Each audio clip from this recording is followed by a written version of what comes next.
Bonjour à tous. Le perroquet met le tueur en cage. Explication dans cette vidéo. Vijay Sharma a passé une excellente journée.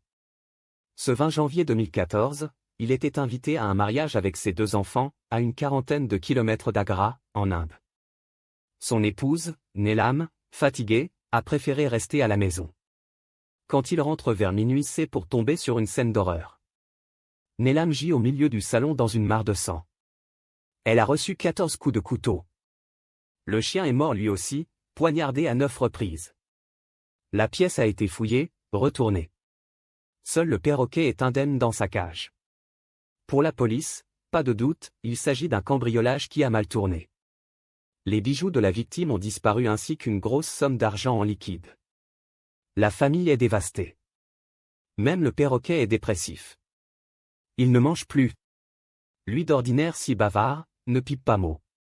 Avec ça, l'enquête n'avance pas. Pourtant Vijay en est convaincu, le tueur est forcément un familier. Il savait qu'ils étaient invités à un mariage ce jour-là. Il fait la liste de leurs proches et les énumère tout haut quand un cri strident le fait sursauter. Le perroquet est dressé sur son perchoir, les plumes du cou hérissées. Il répète un nom, celui que Vijay vient de prononcer. Ashu. Ashu. Ashu Goswami est l'un des neveux de Neelam. Il a vécu chez eux pendant des mois. Vijay lui a même payé une partie de ses études. Qu'est-ce que ça veut dire? Le cœur battant, Vijay égrène à nouveau les noms de la liste. Le perroquet se remet à pousser des cris stridents quand il prononce celui du neveu de sa femme. Ce n'est pas une coïncidence. L'oiseau a assisté au meurtre sauvage de sa maîtresse et il est en train de dénoncer le coupable. Vijay alerte la police qui mène une perquisition au domicile du suspect balancé par le perroquet. Dans un tiroir, on trouve les bijoux de la pauvre Neelam. Arrêté, Ashu passe aux aveux. Il a tué sa tante pour voler l'argent.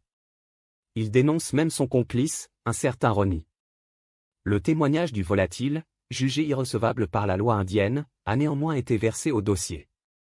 Jugé fin mars par le tribunal d'Agra, le neveu indigne a pris perpétuité. Du fond de sa prison, il doit se mordre les doigts de ne pas avoir tordu le cou de ce témoin trop bavard pour le réduire au silence. Merci d'avoir regardé et si vous avez aimé cette vidéo, n'hésitez pas à la partager avec vos amis et à vous abonner à notre chaîne pour ne manquer aucune de nos futures vidéos.